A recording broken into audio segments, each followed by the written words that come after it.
This is the new XC40 and it could well be the car that finally makes Volvo cool. It's already done posh with the XC90 and XC60, but this smaller SUV is a bit different. One of the things I like is that while it's definitely a Volvo, the XC40 has its own unique look. It's not just like some scaled down XC60. I also like this colour. It works really well with the bold creases in this car's grille. Obviously you can get contrasting body panels like the roof, the door mirrors and the alloy wheels, though I think they're going to curb pretty badly. This car's definitely jacked up quite high as well. You know, it's a proper looking SUV. It's not some overinflated hatchback like an Audi Q5. I do like the way it kicks up here, just there. It looks awesome from the outside, but it's actually terrible from the inside because it ruins the view out of this side window with this big black panel here. And watch this, it creates a massive blind spot, so now you see me. Now you definitely don't see me at all. I'm just completely lost, and hi, I'm here again. And that brings me to the back of the car. So when you come around the back, it's very distinctive. Got a bit of a roof spoiler and these classic Volvo tail lights there. But what do you think about the design? Do you think the XC40 looks better than a Jaguar E-Pace? Click up there to vote. The XC40 starts from just under £29,000, and if you click on the pop-out banner or on the link under the video, you can go to carwow.co.uk to compare offers. You can get the car in 3 main equipment levels and with a choice of 3 petrol or 2 diesel engines. I'm driving the D4 diesel and it's got 190 horsepower and can get from 0 to 60 in just under 8 seconds. So let's see, I'm going to launch it.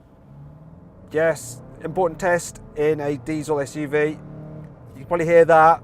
It can be noisy when you rev it out, this engine. And there's the 100 kilometers an hour or 60 miles an hour. So reasonably nippy. There is a problem with this engine though. As you heard, it's a bit raucous when you rev it. Another problem with this car is the automatic gearbox you can get with it. So it's a little bit sluggish, like there, when you're trying to pull out of a junction. So it can leave you floundering if you've got the car in comfort mode, which is the mode you're most likely to be driving around in. And then there's the gear selector itself. To put it into drive, you have to pull it back twice. And to put it into reverse, you have to push it forward twice, and that just seems unnecessary. Also, if you want to change gears manually using the gear selector, you have to press it to the right to change up a gear and to the left to change down. Why? It should be forward and backward, surely. You can change gear using these steering wheel mounted paddles here, but you don't really want to touch them because they feel all cheap, almost like they've come out of a Christmas cracker. It's crackers, actually. Just get the manual car. It's probably better. However, you need the automatic if you want an XC40 with all-wheel drive. And that's really perfect if you're doing some hardcore, extreme off-roading like I'm doing now.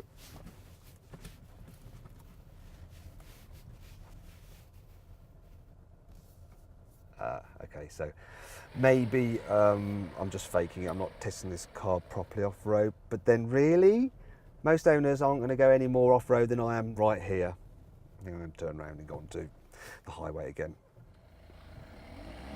Oh, I can never get this car into reverse. You have to double press it. It's so annoying. My brain is programmed to just have to press it once, Volvo. Don't make me reprogram my brain. It's too old for that kind of thing. Thankfully, I didn't have to reprogram my brain for the infotainment system, as it's the same as in the XC60, so it's generally pretty good, as is the rest of the technology. You can get the XC40 with pilot assist, and I'll demonstrate it now with my rather embarrassing POV camera. I really didn't want you guys to actually see this, but I'm going to do it anyway. Look. Yes. Oh, the glamour. You can see Sam as well, my producer. Say hello, Sam. There we go.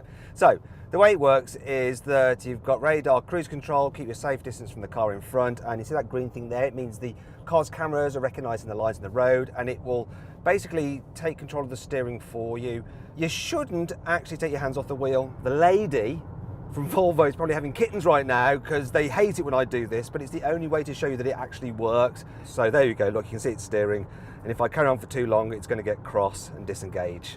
But this system is brilliant because you can just have your hands on the wheel and it'll take the strain out of motorway driving because it does quite a lot of the hard work for you. I love it. But while the XC40 gets big Volvo tech, it doesn't actually share its chassis with the bigger Volvos. Now, cars are built on platforms, and some cars within a range may share the same platform.